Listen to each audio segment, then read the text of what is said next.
At the end of your feelings is nothing, but at the end of every principle is a promise. Behind your little feelings, it might not be absolutely nothing at the end of your little feelings, but behind every principle is a promise. And some of you in your life, the reason why you're not at your goal right now, because you just all about your feelings. You all on your feelings. You don't feel like waking up. So who does? Every day you say no to your dreams, you might be pushing your dreams back a whole 6 months, a whole year. That one single day, that one day you didn't get up could have pushed your stuff back I don't know how long. It's really hard to be led by your butt. But I'm not qualified, but I'm not good enough, but I'm not smart enough, but I didn't go to the right school, but I don't have enough money, but. If you're ever gonna step into your future, if you're ever gonna step into your destiny, you're gonna have to get over your butt. And so I love the process. I love it. I love working for what I want. I love the sacrifice. I love the dedication. I love the commitment. I love that. Everybody wants the prize. Nobody wants the process. Everybody wants to be a diamond. Nobody is willing to get cut. Everybody wants to go to heaven. Nobody wants to die. Talent you have naturally. Skill is only developed by hours and hours and hours of beating on your craft. The commodity, the majority of people who aren't achieving the things that they want is strictly based on hustle. It's strictly based on being outworked. It's strictly based on missing crucial opportunities. For every action, there is an equal and opposite reaction. Simply stated, as it applies to you and me, it means we can achieve nothing without paying the price. Now, what is that price? Well, it's many things. First, it's understanding emotionally, as well as intellectually, that we literally become what we think about, that we must control our thoughts if we're to control our lives. It's understanding fully that, as ye sow, so shall ye reap.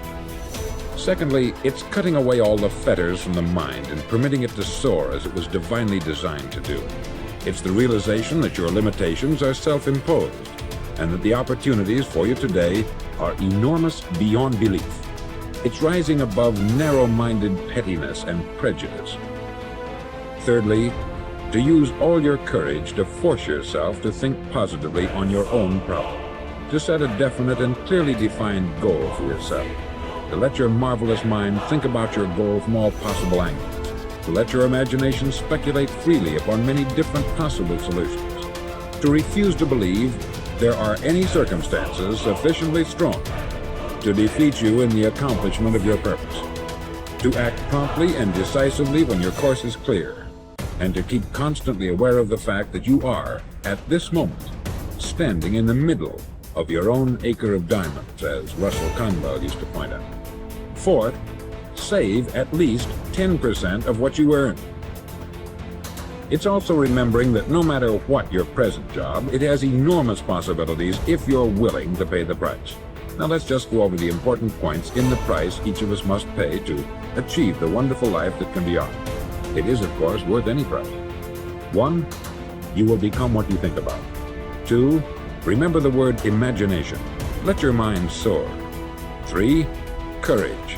Concentrate on your goal every day. 4, save 10% of what you earn. And action.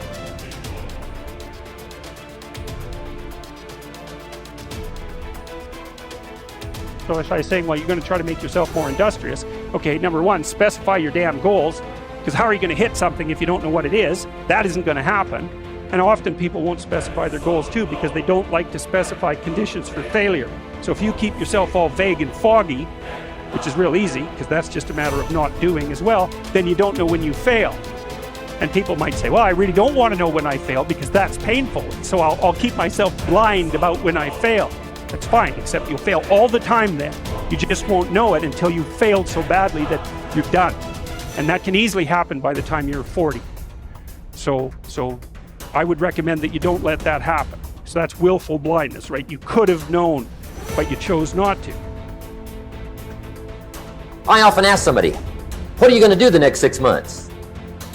And somebody starts to tell me. I say, no, don't tell me. Show me. Show me your game plan for the next 6 months. Then I can look at things and maybe I can help. But you got to operate from paper. Put it on a game plan Take action on what you found out. Now here's the best word I know of to go with action. Massive. See, that'll change everything. Massive action is called the cure-all. If you're going to make calls, make a few thousand. If you're going to make contacts, make a few thousand. If you're going to knock on doors, knock on a few thousand. See, that'll change everything. Okay, so once you get your goal structure set up, you think, okay, if I could have this life, looks like that might be worth living, despite the fact that it's going to be, you know, anxiety-provoking and threatening, and there's going to be some suffering and loss involved in all of that, obviously. The goal is to have a vision for your life such that, all things considered, that justifies your effort. Okay, so then what do? Well, then you turn down to the micro routines. It's like, okay, well, this is what I'm aiming for. How does that instantiate itself day to day, week to week, month to month? And that's where something like a schedule can be unbelievably useful. Google Calendar. It's like, make a damn schedule and stick to it. Okay, so what's the rule with the schedule? It's not a bloody prison. That's the first thing that people do wrong. They say, well, I don't like to follow a schedule. It's like, well, what kind of schedule are you setting up? Well, I have to do this, then I have to do this, then I have to do this, you know, and then I just go play video games, because who wants to do all these things that I have to do? It's like, wrong. Set the damn schedule up so that you have the day you want. That's the trick. It's like, okay, I've got tomorrow. If I was going to set it up so it was the best possible day I could have, practically speaking, what would it look like? Here's the language of the poor.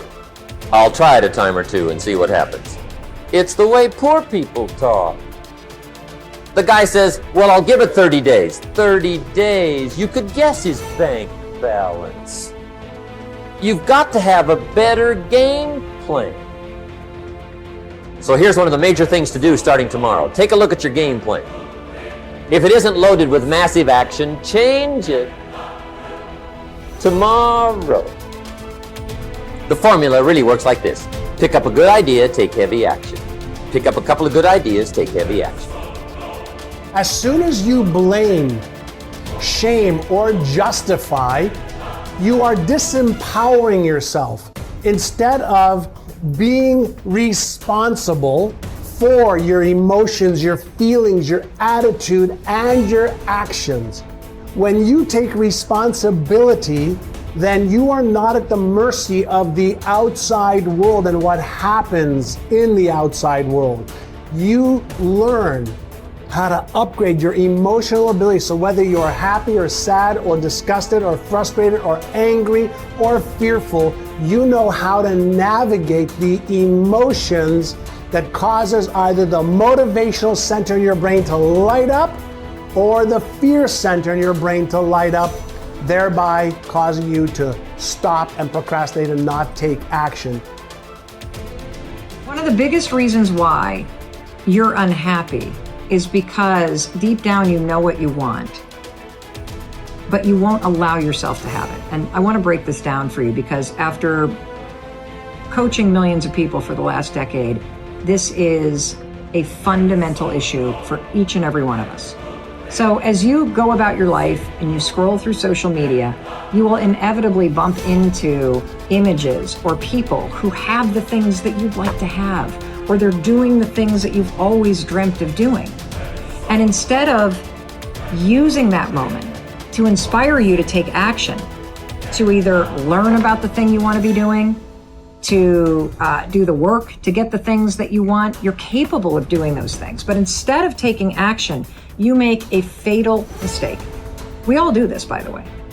You stop and you consider the thing that you want or the thing that you want to do, and then you tell yourself, it'll never happen for me. Right there, you just killed your inspiration, you killed your dream, you killed your goal, you invalidated yourself, you invalidated your desires, you pounded yourself down into the ground and basically said you're not worthy of that thing. And in that second, you just gave up on yourself and on all the things that are actually meant for you in your life.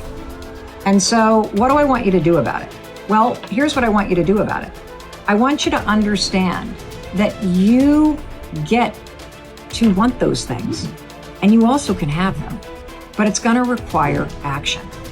And so the next time you find yourself going about your life and you feel that pang inside of you where you're like, gosh, I'd love to have that kind of car, or I'd love to have that kind of house, or I'd love to have that kind of health or mindset.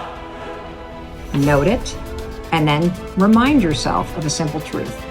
I can have that mindset. I can have that car. I can have that lifestyle. I just have to be willing to put in the work. It's that simple. Stop telling yourself it'll never happen for you.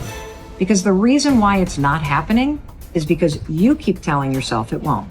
The second you tell yourself it absolutely can happen for me, I just got to do the work, you will flip into a mode of taking action, and that's when you'll get it done.